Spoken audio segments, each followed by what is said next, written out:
सदाशिवसमारम्भां शङ्कराचार्यमध्यमाम् अस्मदाचार्यपर्यन्तां वन्दे गुरुपरम्पराम् नारायणं नमस्कृत्य नरं चैव नरोत्तमं देवीं सरस्वतीं व्यासं ततो जयमुदीरयेत्। शुक्लाम्बरधरं विष्णुं शशिवर्णं चतुर्भुजं प्रसन्नवदनं ध्यायेत् सर्वविघ्नोपशान्तये। ॐ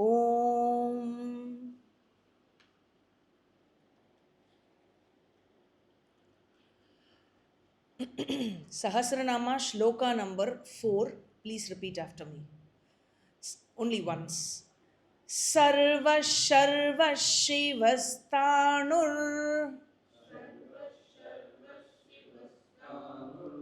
Bhutadirnidiravyayah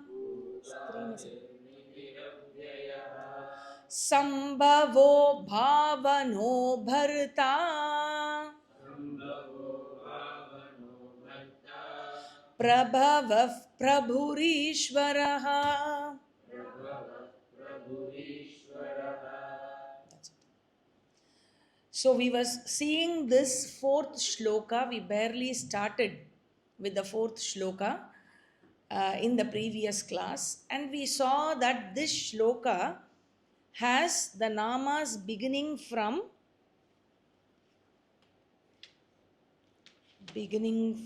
25 to 36. This shloka has 12 namas, this one shloka, and I think we saw the first two namas in this shloka. We completed Sarvaha. Sarvaha meaning he who is the all. He who is the all. And Sharvaha means he who is the destroyer. And we saw that destruction is not total destruction, but it is only unmanifestation, unto whom everything resolves at the time of pralaya. Samhara samaye shrunati samharati samharayativa. One unto whom everything resolves, withdraws, or the one who causes everything to be withdrawn or destroyed is called Sharvaha. Just like how we go to sleep every night. So this we everything resolves into us, and when we wake up, we bring everything back to manifestation. Right from every thought, the last thought that we had just before sleep, even that resolves and manifests again. So the resolution is only a temporary resolution. That was the 26th nama, Sharvaha. The 27th nama is Shivaha. Shivaha means the one who is the auspicious. And this occurs for one more time in Vishnu Sahasranama. It occurs as the 600th nama. The 27th nama is Shivaha. The 600th nama is also Shivaha. However, the 600th nama has a different derivation and a different meaning. Otherwise, it will get attracted under Punarukti dosha, which will be rendering the text itself not acceptable. Now, here in this 27th nama, this Shabda Shivaha has Shankaracharya derives the meaning as follows. He says, Nistraygunyataya Shuddhatvat Shivaha. He says, Shivaha means the one who is free from the three gunas of Maya. Meaning the one who is free from three gunas means what are the three gunas? Maya has three gunas: Sattva, Rajas and Tamas.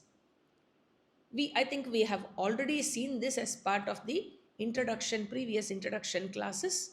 So sattva guna is that where one which enables thinking, which enables the process of the intellectual process, the calmness of the mind. All these things are attributed to sattva guna. Rajoguna is that which impels activity, it drives activity. And tamoguna is a state of inertia which is free from, where you are drawn away from both sattva and rajas, a state of dormancy. That is tamoguna. Ishvara, being the lord of Maya, being the controller of Maya, being beyond Maya, he is free from the three gunas of Maya. He is not affected by Maya. Shivaha. 28th Nama, Sthanuhu. Sthanuhu means one who is stiraha. Stiratvat Sthanuhu. Stira means firm or immovable. I think we use this word sometimes in Tamil also. Sthirama irukku. So that which is firm or immovable. How is Ishvara? How do you say Ishvara is firm or immovable? How do you say so? Because he is all pervading. Because he is all pervading, there is no space for him to move. Because this space itself is in him, and therefore he has no space to move. This entire jagat that is moving, for the entire universe that is in constant motion, he is the anvil. He is like the anvil of the wheel. The wheel moves, but the anvil should not move, better not move, no, only then that is a wheel. He is the anvil of the entire universe. He doesn't change, and he is the basis on which every change happens. All things move. He is the basis. Sthanuhu. Now if you see these names like Sharvaha, destroyer, Shivaha, Sthanuhu, all these names are actually attributed to Maheshwara. Sthanu, I don't know whether you have heard of this temple which is near Kanyakumari. It is called Sthanumalaya temple. It is a temple where in one Murti, the three portions of the Murti is worshipped as Brahma, Vishnu and Shiva. It's a very beautiful temple known for its ancient architecture and the pillars with, you have the Saptaswara pillars and all. Very beautiful temple indeed. So, when you say in Sthanu Mal Ayan, Sthanu refers to Maheshwara, Mal refers to Tirumal, Perumal, Vishnu, and Ayan means Brahma. So these names, Sharva, destroyer, Shiva, Sthanu, all these are commonly the names of Maheshwara. And you see that all these names are now given to Vishnu. And this indicates the abheda between Shiva and Vishnu. Both are essentially one and the same. They are addressed in Puranas and otherwise differently only for the functional difference.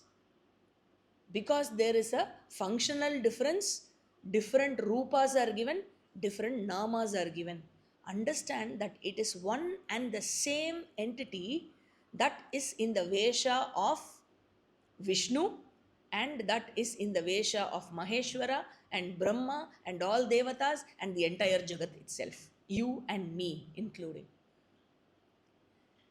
Therefore, this is something that is worth noting, and a student of Vishnu Sahasranama who has or who is in the process of understanding Ishvara will never make the mistake of differentiating between one form of Ishvara and another form of Ishvara, regarding one as superior and the other as inferior, and so on. So, thus the 28th Nama Sthanuhu, 29th Nama Bhutadihi. Bhutadihi means Bhuta Adihi. Bhutanam Adi Karanatvat Bhutadihi. Bhutanam. What Bhuta means, not some ghost or something. Okay. Here Bhuta means Panchabhuta, the five elements, the basic five elements of nature. Adihi means the beginning or the cause. He is the cause of the elements of nature, the basic, the fundamental elements of nature. When we say cause, the cause is always before the effect. The cause should precede the effect. That can only be logical. Cause cannot be born of the effect. Then effect will become cause, and cause will become effect. No? So, in the Srishti Prakarana, Shastra very beautifully explains the order in which the Srishti has to have happened. This is essentially borrowed from the Sankhya Shastras, wherein they have the Chaturvimshati Tattvotpatti Prakaranam, which is seen in a text called Tattva Bodha. It's borrowed from Shankaracharya, borrows from the Sankhya's. The Utpatti of this Srishti is explained in 4 stages. First, you have the Sukshma Bhuta Srishti, and then you have the Sukshma Bhautika Srishti, and then you have the Stula Bhuta Srishti, and then you have the Stula Bhautika Srishti. These are the 4 stages. Now, what does this mean? Sukshma means subtle, and Stula means gross. When Srishti happens, the Srishti always happens in the subtle stage first and then in the gross stage. Even when you create something, say for example, you want to paint a picture, or you have women who there is still this culture. I'm happy that the culture is still alive. At least in Chennai, you can see. Down south you go, you can see more. Women get up early in the morning and they draw kolam outside their houses. So that is a creation that is done by that person, right? When they finish the kolam. Now this kolam is the gross creation, the gross part of it. Before the gross came out, the gross creation came out, it must have existed in subtle form. That person should have visualized it first. So the Srishti is always first in the subtle form and then it comes out as gross. In the same order, this universe also first was created in the subtle form and then in the gross form. In the subtle form, there were 2 steps. First, the subtle elements were created, and the subtle universe was created, and then the gross elements were created, and the gross universe came out. That you see and experience. This gross universe was the last stage of the entire creation process. This is what is revealed by Shastra. All right. So, and here Bhutadihi means the cause of this gross universe was, the immediate cause was the 5 elements. The cause of the 5 elements is Ishvara, Bhuta Adihi. He who existed before everything, just everything, even the space was created. Chandogya Upanishad, Shashtodhyaya, The second section beautifully begins by saying Sadeva Somya Idamagra Asit Ekameva Advitiyam Sat Eva Asit Idam Agre. Before everything was created, Sat Eva, pure existence was there. Now, when we say the cause of this creation, whatever is the cause, generally, the rule is the cause must undergo a change to become effect. Right? If you take the case of um, rice and the black gram, the urad dal, which later becomes your breakfast today. Right? So the cause and the effect. The cause has to undergo modification. First, it has to be soaked in water, right? And then it has to be ground, and then it has to be steamed. It undergoes a process, it undergoes modification to become the effect, right? So, any cause you take has to undergo a process, it has to be modified to become the effect. But in the case of Ishvara, did he, when you say Ishvara is the cause of this universe, does it mean that he was also soaked, sprouted, then, mashed, made into a batter, then steamed, then he became this universe, he was cooked into this universe? No. Without undergoing any change, yet allowing all the changes to happen. Now, how do we understand this? How is it even possible that a cause, without undergoing any change in it, has become the effect? Or there is only one possibility. What is the possibility? It does not undergo any change, and there is an effect seen, means it appears as the effect. All the changes and the effect that is experienced is only apparent. And if you ask an example for this, Shastra gives the most common and the most beautiful example, our own dream. Just like how the waker, being the cause of the dream, does not undergo any change in himself, becomes the dreamer and the dream universe and all the experiences in the dream. If there is fire in the dream, does the waker get burnt up? Because the fire was within him. No, he doesn't get burnt up. If the waker eats in the dream, if the dreamer eats, does the waker feel full? No, he doesn't feel full. You may wake up hungry even after a square meal in your dream. Right?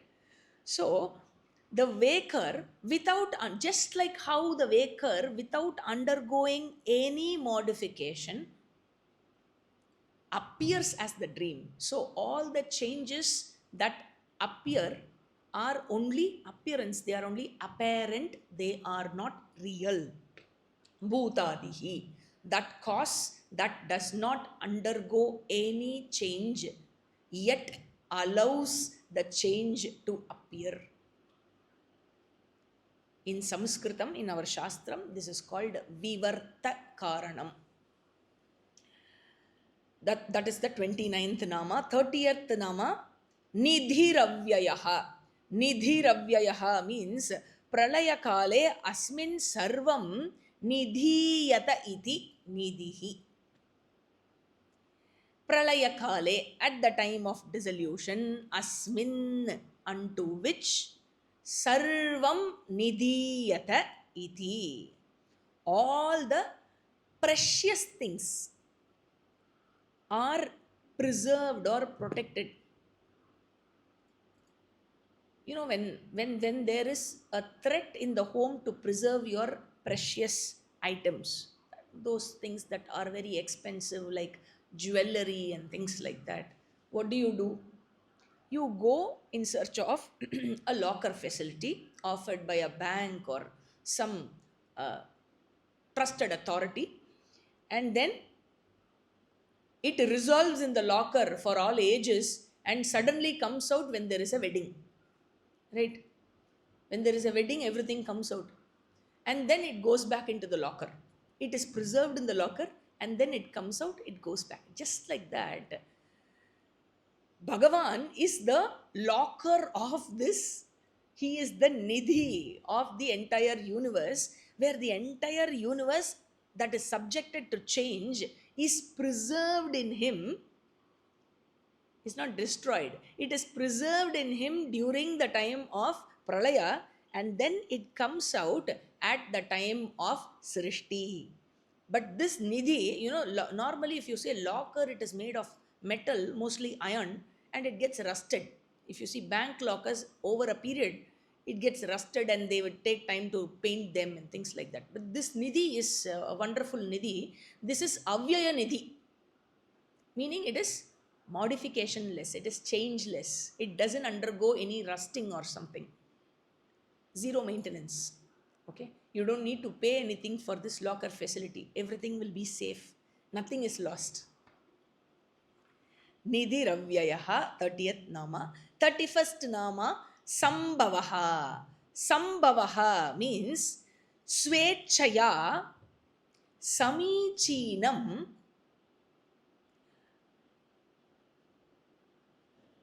Samichinam Bhavanam Asyeti Sambhavaha. Swechaya Samichinam Bhavanam Asyeti. Meaning, Swechaya, by his own will. Samichinam means a very, very appropriate, very suitable. Bhavanam, assuming a form. Samichina Bhavanam means he assumes a form by his own will, suitably, according to the situation. Therefore, you have Matsya Avatara, then you have Kurma Avatara. When did Kurma Avatara? You know the story of Samudra Mantanam. I'm not going to tell you the story, but at the time of Samudra Mantanam, there was a need for something to support the Mantra Mala, the mountain, so that something, that is the anvil, and so that upon whom the rotation, the churning can happen, churning of the ocean can successfully happen. So he took the avatara of Kurma, because you have to go under the sea and you have to hold. Varaha, Nrisimha avatara we saw in the previous class. Vamana avatara, Rama avatara, Krishna avatara, Parashurama avatara. Any avatara you take, it was taken for a purpose and it was a suitable form.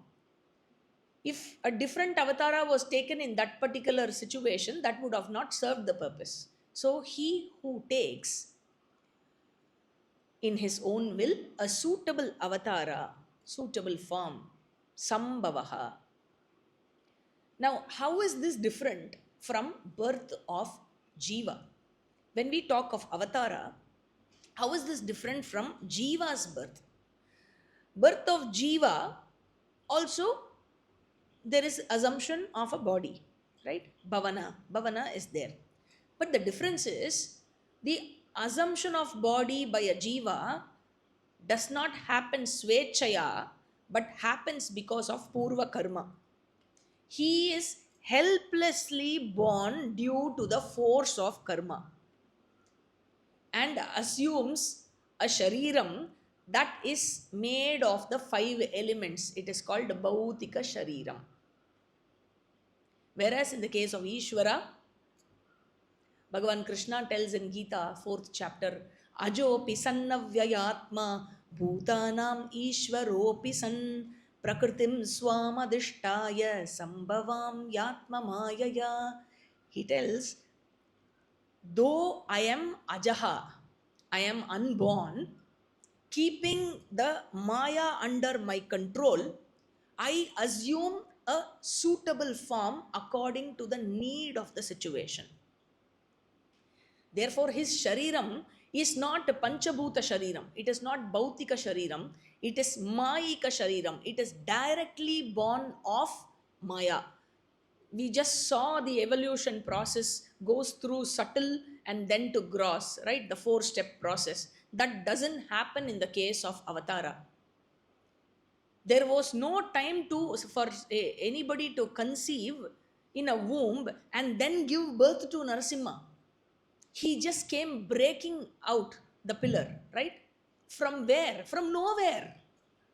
From nowhere he appeared, right?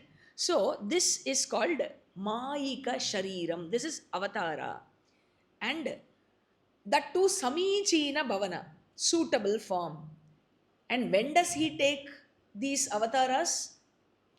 Whenever there is a need. He says, Krishna says in Bhagavad Gita, Yada Yada hi dharmasya glanir bhavati abhyutanam adharmasya tadatmanam srijamyaham. Wherever there is a downfall in dharma and adharma overpowers and there is a need to put things in place to restore dharma, I assume a form.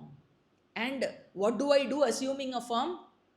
Paritranaya sadhunam vinashaya cha dushkritam dharma samsthapanarthaya sambhavami yuge yuge. Yuge yuge, no, not every yuga once I will come. Not like that. Yuge yuge means as and when needed. From time to time, whenever there is a need, I come. For what purpose? Paritranaya sadhunam, to protect the good people, to protect the noble people, to protect all people who follow dharma, the Vaidika dharma that I have given. And to destroy vinashaya cha dushkritam. Dushkriti, all those who do bad deeds. Now the destruction, Bhagavan's intention is to protect dharma, to restore dharma and to destroy adharma. Now the first step he will take is to destroy the tendency of the adharmi, the adharmic tendency that he have. For that he will make all the other the environmental conditions for that to induce some lessons to that person to see whether he corrects himself. For Ravana, so many lessons were taught by people. Vibhishana advised Sugriva, Hanuman warned, and Hanuman's Dahanam of Lanka was a very big warning. There were so many advices, so many things that happened that went as a warning to Ravana, just for him to drop his adharmic intention. Even during the war, Rama told him, now you return Sita, I will give you Ayodhya. But because of his ego, he did not give up. Therefore, when there is a time where adharma cannot be destroyed without destroying the adharmi, the only solution that Bhagavan has is to destroy the adharmi itself. So the first step Bhagavan takes is to destroy adharma only, not the adharmi. If he can atone for his mistake, yes, he will be pardoned. That is there in our system. But where that is not possible, the adharmi is destroyed. Therefore, every avatara comes with a specific purpose, and bhavana means it happens at the right time, at the right place, and in the right form. Uchita kala, Uchita desha, and Uchita rupa. Conducive to the situation, purposeful. That is why the bhavana is Sambhavaha. 31st Nama. 32nd Nama, Bhavanaha. Bhavanaha means Sarvesham Bhoktrinam Phalani Bhavayati iti Bhavanaha. Sarvesham Bhoktrinam Phalani Bhavayati. To all the bhoktas. To bhokta meaning all those who have done their karma and who are ready to experience the results of their own actions. What does Bhagavan do? Bhagavan gives the right result according to each one of their karma to all the jivas who are the bhoktas or the enjoyers of the results of their action. And when we say enjoyer, it only means experiencer, because results of actions are not always pleasant, for you to say enjoying. When it is sukha, it is enjoyment. When it is dukkha, it is not enjoyment, still you are bhokta. You are experiencing your own karma pala. Therefore, every action produces a result. Every action produces two types of result. I think we have seen this again in the introduction, but I'll just remind you. One type of result is drishtapala, and the other type of result is adrishtapala. You get up in the morning and you go to the temple, of course, after having bath. Okay, you go to the temple and you go do pradakshanam of the temple. Suppose it is a big temple. You have to take the road to do the pradakshana, the 4 roads, and you keep doing, say, 10-20 pradakshanas every morning. The drishtapalan is you will lose some fat, you will lose some inches. Okay, there is adrishtapalan. Adrishtapalan is you gain punyam, which will fructify favorable as a favorable incident in future, and that can be near future or remote future, that you cannot question. And you chant prayer, you chant shloka, that also has adrishta palan. And how they bring results? Sometimes we will lose faith in the efficacy of prayer. We might think, what will this do? I am sitting and chanting here. I am sitting and chanting his name, and the problem that I have seems very, very serious and very huge for these just small 4 lines, to take control of it. Right? Never lose faith in the efficacy of the prayer. They will still work. They will work.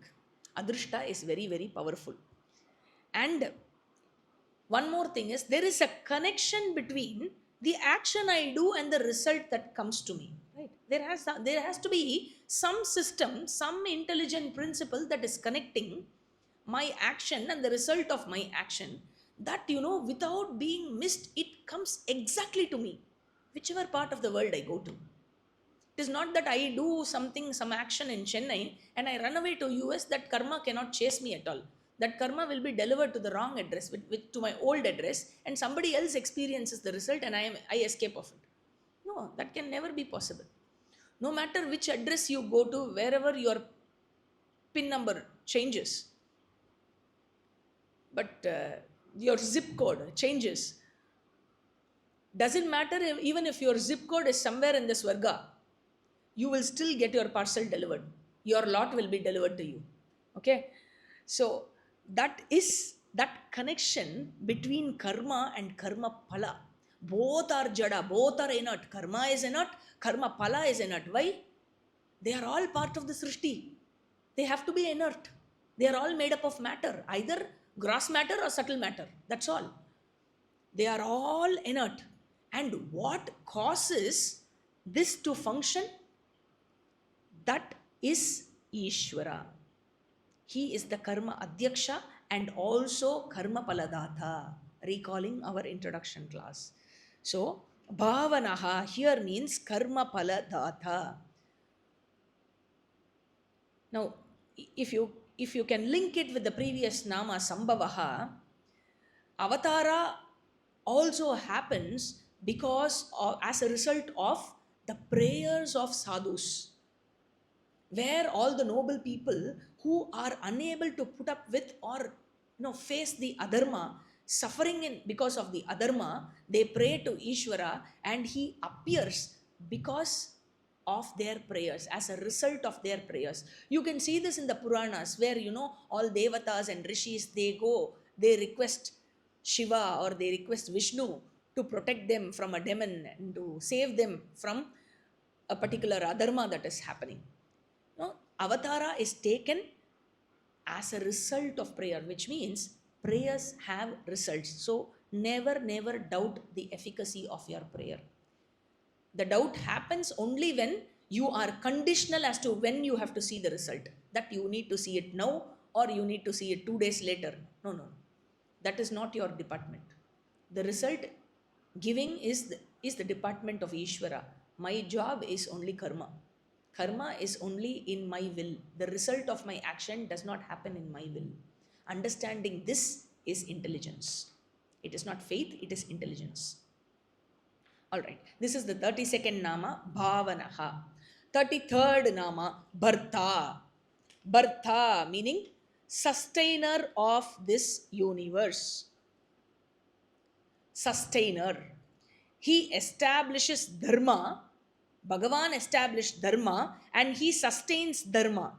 He is the order. Dharmasya Bharta. Where there is an imbalance or disturbance in the Srishti to the order that he has created, the Dharma that he has created, then if it is not setting by itself, where people don't manage and they put things back to order, then he interferes to put it in order. His interference happens. Therefore, Bharta. And Shankara says, Prapanchasya adhishthanatvena bharanat bharta. He sustains the universe as the adhishthana. As what? As the very existence and consciousness principle. Now, that is the second definition that is given by Shankara. So, Bharta means the sustainer of the universe. And Bharta is generally referred to the husband in the family, no? Bharta and Bharya. Meaning, Bharta, he is the one who goes out and he earns, he makes money, and she takes care of the house. That was the tradition. But in these days, women also go for work. So, both become Bhartas. And there are some special cases where only the woman works and the husband takes care of the family. There the woman is the Bharta and the husband becomes the Bharya, the sustainer and the sustained. All right, that is the 33rd Nama, Bharta. 34th, Prabhavaha. Prabhavaha, Shankara gives two meanings. Okay, the first thing he says is, Prakarshena Mahabhutani asmat jayante iti prabhavaha. All elements are born because of him alone. He is the source, the dharma. Because of him, everything was born and are being sustained. Here he says Jayante, everything is born because of him. Prabhavaha, he is the source. Now this dharma, this order that Bhagavan has created, and he is also in the form of the order itself, the dharma itself. Now human beings are bestowed with a special privilege called free will. And this free will is so free that you can do whatever you want and you can also abuse the same free will. You can use it, you can follow dharma, you can also abuse dharma. You can help each other by following dharma, you can destroy each other by abusing dharma. So this human being has this special privilege because of which he needs rules, because he has the capability of breaking rules. He needs to be disciplined. That is why. Why? Because if he is not disciplined, he can cause destruction to the environment, to the people around, to this earth, and to himself as well. In the case of animals, that is not the problem at all. This tiger has always been a non-vegetarian for millions of years together. And cow, goat, horse, everything has always been vegetarian only. They never had any doubt or any, uh, chapala to have non-veg or to eat the other person's food. And when a lion is feeling hungry, it goes and it preys on any deer or goat or whatever it finds. And suppose it finds one more it manages to catch hold of, it doesn't kill it and put it in the fridge so that tomorrow I can wake up a little late, food is already ready in the fridge, I can take it and eat. No. So all these things, animals don't have these problems because they don't have free will. They are all programmed. When there is a signal on the road and the signal is broken by a person who is been dragging a buffalo, that is that is misbehaving, okay, and therefore the signal was broken, all the traffic was stopped, and there is the thing happens, where everybody is tensed and all the horns blowing. Now the traffic police comes and he fines. To whom does he issue the fine? Whom does he issue the penalty? To the man who was managing the buffalo. And he said, no, no, no, I didn't do anything. It is the buffalo that ran. You issue the penalty to the buffalo. Will they ever do that? No. Why? Because buffalo does not have free will. Right? They are all programmed. So who needs to be disciplined? Who needs laws? Who needs dharma? It is the one who has the capability to break the order. And that is human beings. Dharma aviruddhaha bhuteshu kamaha asmi. Bhagavan Krishna says in Bhagavad Gita 7th chapter, he says, I am the form of desire which does not goes against the order of this srishti, which is in alignment with the dharma. This is the first meaning. He is the dharma, the source from which everything was born. And the second meaning Shankara gives is prakrishte bhavaha janma asyeti va. His birth, Bhagavan's birth, his avatara is special, it is exalted because he doesn't lose knowledge of his own swarupa. Krishna says in Gita, hey Arjuna, I have taken a lot of births and you have also taken a lot of births. You know what? There is one main difference, fundamental difference between you and me, your birth and my birth.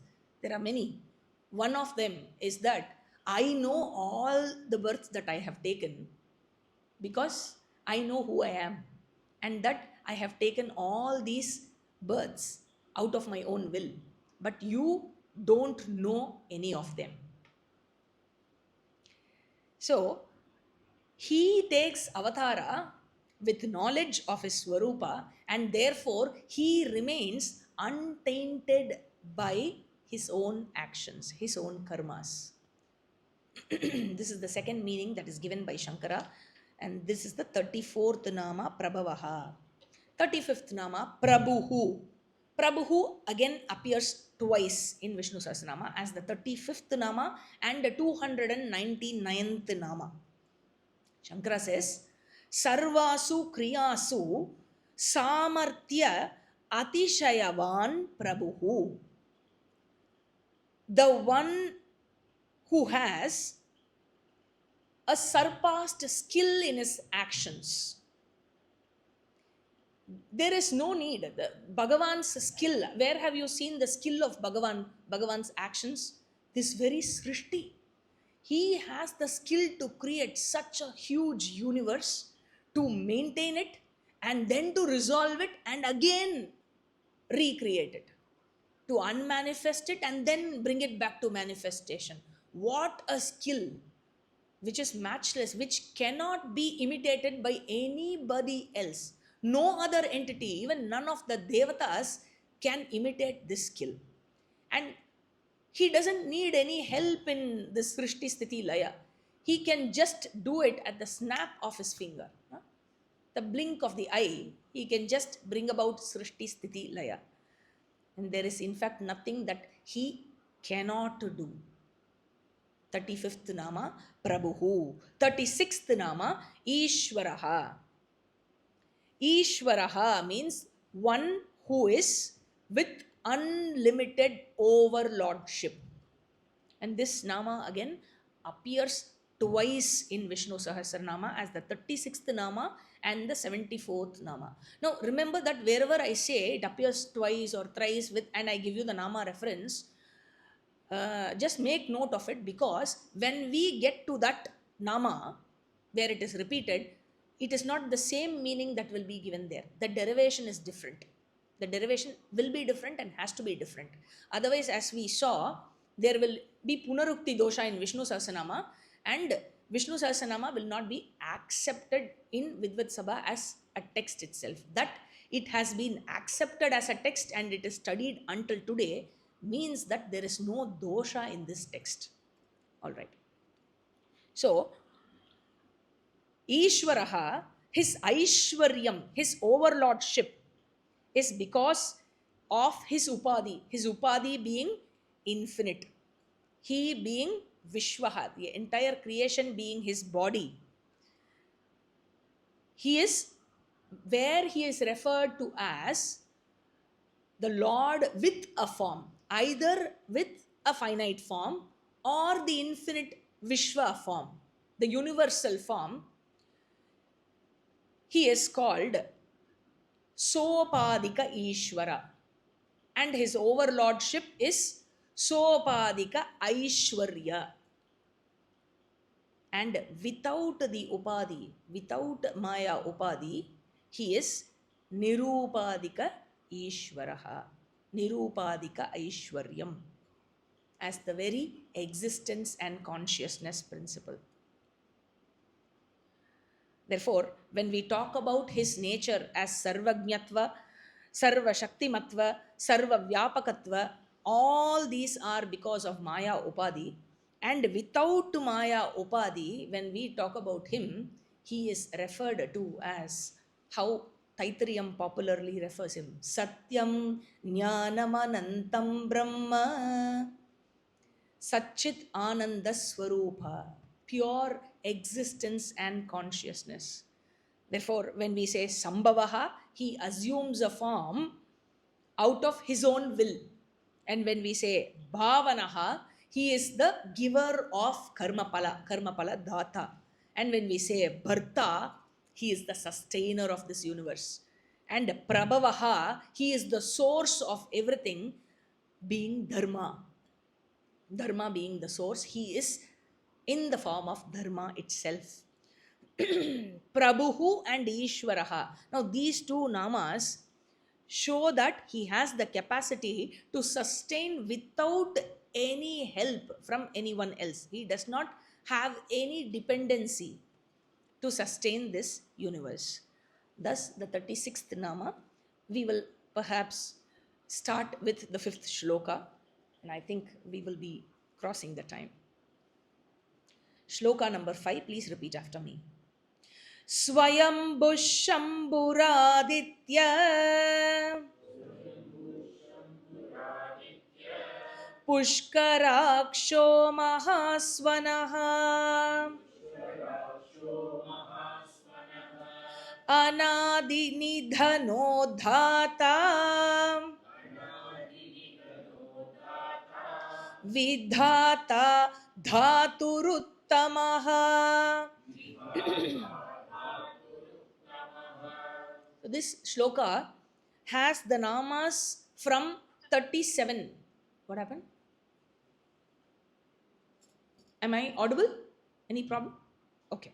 So, this shloka contains namas number 37 to 45, which means this shloka has 9 namas. And it begins with Swayambhuhu. Swayambhuhu. Swayambhuhu. Swayambhuhu means one who is self-existent. Self-existence. Swayameva bhavati iti swayambhuhu. One who is self-existent means he is not created by anyone else. And he himself has manifested as the entire universe. Everything else was created by him, and he is in the form of everything that is created. But who created him? Nobody. He doesn't have a creator for himself. And the other meaning Shankara gives is Sarvesham upari bhavati itiva swayambhuhu. Sarvesham upari. He exists above everything.